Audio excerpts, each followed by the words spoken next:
Hello friends, this is Nimish and welcome to part 2 of the video in which I make you learn Scratch. So, in the previous episode, we learned some basic principles about Scratch in which an object moves forward and backward. But now, let's make it a bit complex. It's a catch game.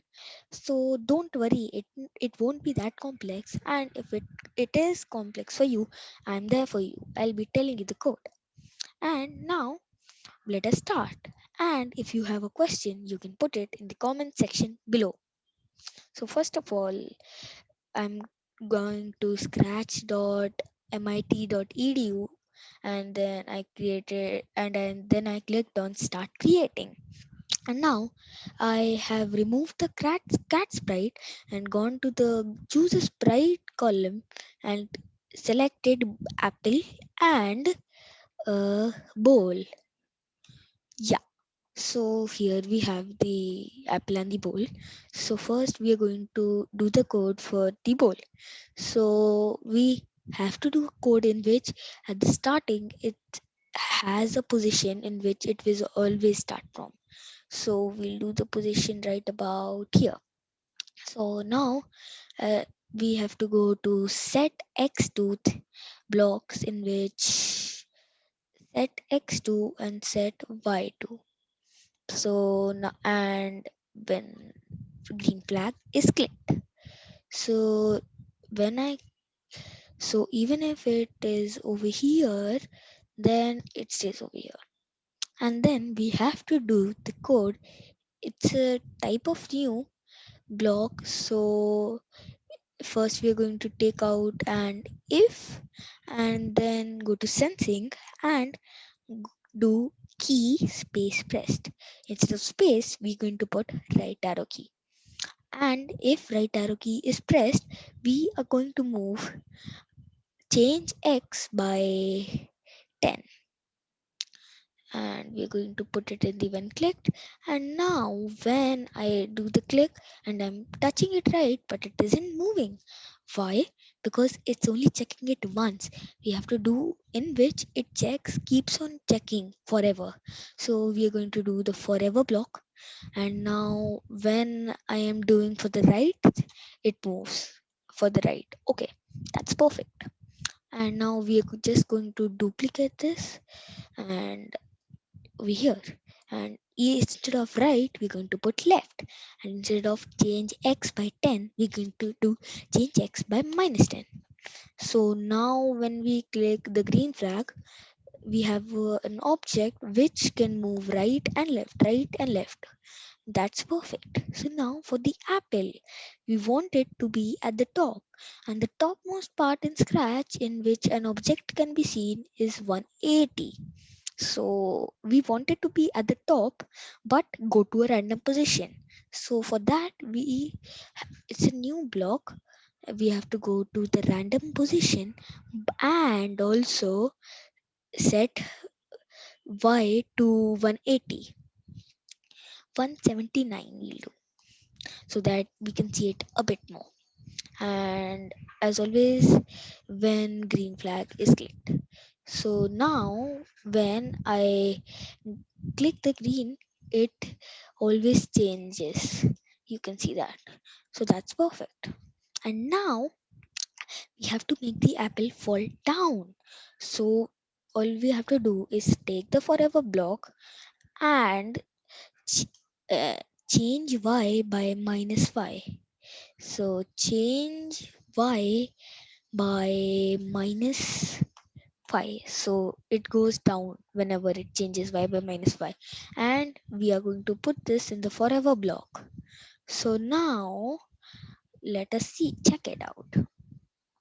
So it falls down and stops at a particular position, and we don't want that. We want it to be continuously falling down. So for that we have to do that. We are going to take the going to the operators, and we are going to do this.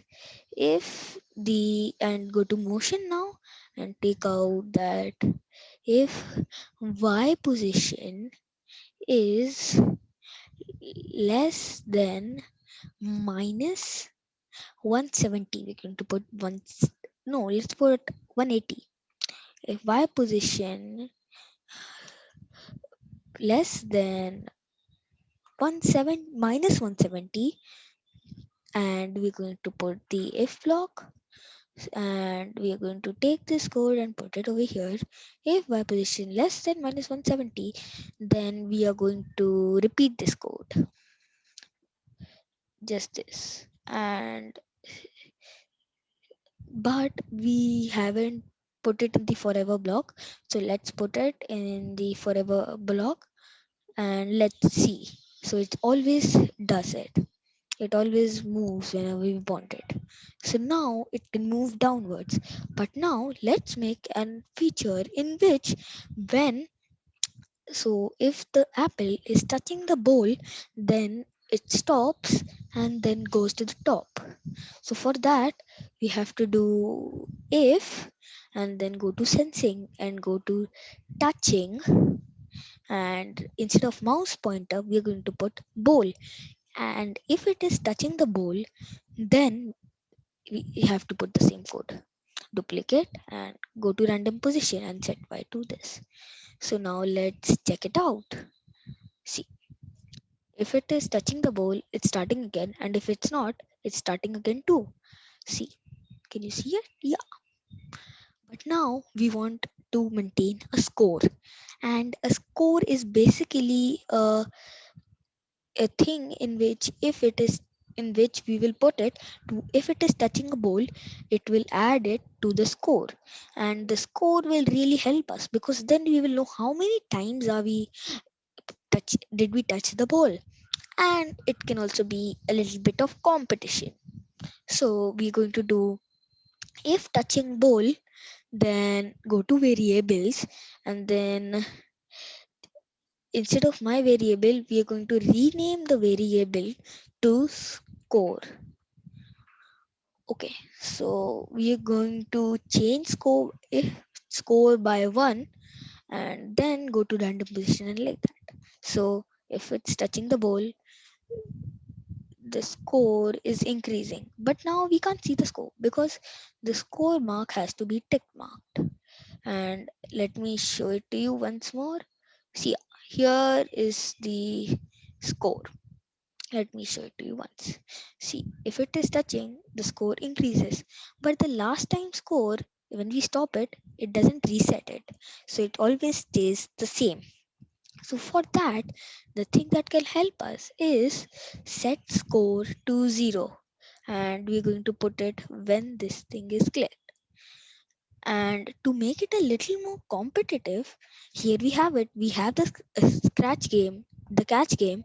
But if you want to make it a little competitive, then we can put if touching, if we are, yeah, thanks. So this is the catch game. Let me show it to you over here. So now it is like this, and it always increase the score if we are touching the bowl, and it doesn't have any consequences if we aren't touching the bowl. So it's okay if you can't touch the bowl, there aren't any consequences. But in the next project there will be consequences, and many in fact. So stay tuned and please check my channel and like and subscribe if you like the video. The next scratch tutorial will come approximately after 3 to 4 days. So hope you enjoyed this video.